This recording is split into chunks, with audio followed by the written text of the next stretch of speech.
Hello guys. तो आज का क्वेश्चन है लॉन्गेस्ट नाइट सब स्ट्रिंग। फर्स्ट अटेम्प्ट में हो गया, इजी टाइप का क्वेश्चन है। और मेरी बीट्स 5% है, थोड़ा लंबा हो गया था, रन टाइम थोड़ा ज़्यादा हो गया है, बट आपको मैं लॉजिक समझा देता हूँ उसका। तो लॉजिक पे ले चलता हूँ आपको।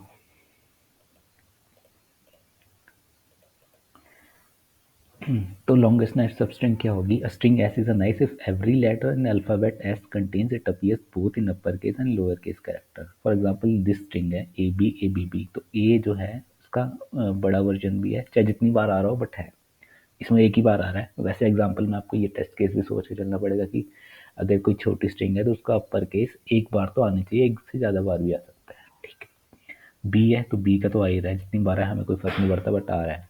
सिंपल अपोजिट भी ट्रू है उसका, क्योंकि बी है तो उसका लोअर केस भी होगा, वाइस वर्सा। तो ये तो नाइस सबस्ट्रिंग होगी। ऐसी सबस्ट्रिंग होगी स्ट्रिंग की जो दे रखी है आपको। तो बिट थोड़ा सा और भी तरीका हो सकता है, लेकिन बट ट्रिकी, थोड़ा सोच के चलना पड़ेगा इस क्वेश्चन में आपको। Given a string has return the longest nice substring. Okay, if there a multiple string, यहाँ पे थोड़ा सा और एडिशन कर दिया उसने। अगर ऐसे एक से ज़्यादा स्ट्रिंग है जिसकी लेंथ सेम है, यानी ऐसी ही एक और स्ट्रिंग है इस गिवन स्ट्रिंग में, तो जो सबसे पहले आएगी ना वो रिटर्न करनी पड़ेगी आपको। ठीक है, यहाँ लिखा हुआ है इसने, if there are multiple return the substring with the earliest occurrence. If there are none, अगर कोई भी नहीं है तो एम्प्टी रिटर्न करना है। ठीक है, तो कंस्ट्रेंट देख लेते हैं। स्ट्रिंग की लेंथ 1 से 100 तक जाएगी और upper case both lower case English के लेटर्स हैं इसमें।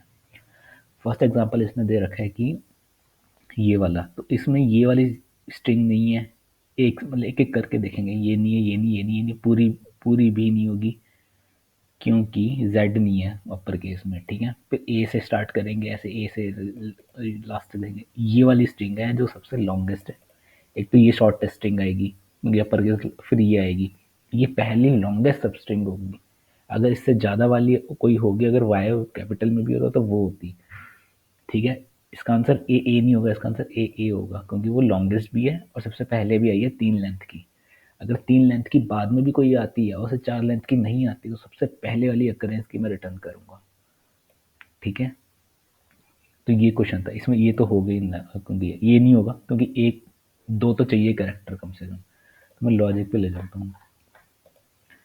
तो लॉजिक ये है कि अगर एक लेंथ होगी तो आंसर जो मैंने ले रखा है यहाँ पे, तो वो तो आपको एम्प्टी रिटर्न करना पड़ेगा। ठीक है, एल्स में आऊँगा। एल्स में मैंने बहुत 2 लूप लगाए हैं, क्योंकि वाई कंकैटिनेट में करता जाऊँगा, वाई ए को फिर वाई सबको मैं कंकैटिनेट करके देखूंगा कि उस जो स्ट्रिंग आई है मेरे पास पर्टिकुलर उस मोमेंट पे, उस पे अपर केस और लोअर केस कैरेक्टर है एक पर्टिकुलर कैरेक्टर के। तो सबसे पहले इसने यहाँ से आइटरेट करना शुरू किया, वाई कंकैटिनेट हुआ, वाई के बाद ए कंकैटिनेट हुआ।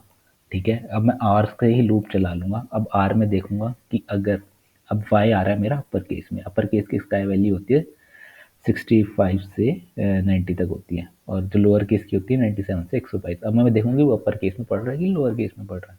अब वाई जो है अपर केस में पढ़ रहा है। अभी मेरी स्ट्रिंग जो आर में पड़ी हुई है वो वाई ए पड़ी हुई है एज एन। ठीक है, अब वाई आया इसमें, मैंने आर से इस जो अभी तक मेरी आर स्ट्रिंग बनी हुई है, तो मैंने उससे मैंने लूप चलाया, सिंगल लूप। तो मैंने देखा है, तो वो आया, वाई आएगा इस वाले एफ पे अपर केस में। ठीक है, अपर केस में आएगा, सॉरी अपर केस में आएगा 65 से 90 तक। अब मैं देखूंगा जो आर में जो मेरी स्ट्रिंग है उसमें उसका लोअर केस है कि नहीं। अगर लोअर केस है तो वेल एंड गुड, कुछ मत करें, तो काउंट प्लस कर दे।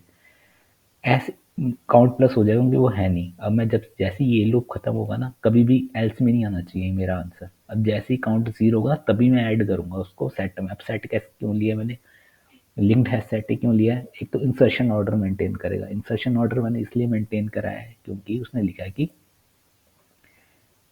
रिटर्न द सब स्ट्रिंग द अर्लीस्ट अकरेंस। जो लिंक्ड हैश सेट होता है तो डुप्लीकेट नहीं लेता और इंसर्शन ऑर्डर मेंटेन करेगा। अरे लिस्ट ले सकता था बट उसमें डुप्लीकेशन हो जाती है, तो मैंने उसके लिए लिंक्ड हैश सेट ले लिया है। तो जैसे ही काउंट 0 है, मतलब मेरा अपर केस जो भी लेटर मेरी स्ट्रिंग आर में है वो अपर केस में भी लोअर केस में है, तो मुझे चिंता करने की जरूरत नहीं, उसमें ऐड करता रहूंगा। एल्स में कुछ ना करे, काउंट 0 कर दे ताकि अगली आइट्रेशन के लिए मेरे को काउंट कुछ कंफ्यूज ना हो, काउंट 0 हो जाए, अगली आइट्रेशन को उसमें ऐड ना करें, ना फ्रेश स्टार्ट हो। जो भी आ रहा है उसका काउंट 0 से स्टार्ट हो, जैसे हमने इनिशियल में काउंट 0 किया था। अब जैसे ये लूप खत्म हुआ, फिर अपना लूप चलता रहेगा इसका फॉर का, आगे कंकेटिनेट करता रहेगा। जेड कंकैटिनेट करेगा, ए करेगा, वाई करेगा, ऐसे पूरा कंकैटिनेट करेगा, फिर ए से दोबारा स्टार्ट हो जाएगा इस लूप से। ऐसे ही करते करते एक ए स्ट्रिंग आएगी जिसका हाँ होगा, जो सेट में ऐड होगी, और दूसरा ए वाई ए होगा, ठीक है, जो सेट में ऐड होगी। अब हमारी सेट में दो वैल्यू ऐड होगी हमारी, ठीक है। अगर सेट ऑफ साइज 0 है, उसने ये भी लिखा हुआ है, if they are multiple return the substring of the correct, if they are none return the empty string. तो ये आपको ध्यान रखना पड़ेगा, अगर सेट का साइज ही 0 है तो आंसर मैं 0 रिटर्न कर दूंगा। एल्स सेट को आइटरेट करना एक मेथड होता है, तो मैं उसे आइटरेट करूंगा।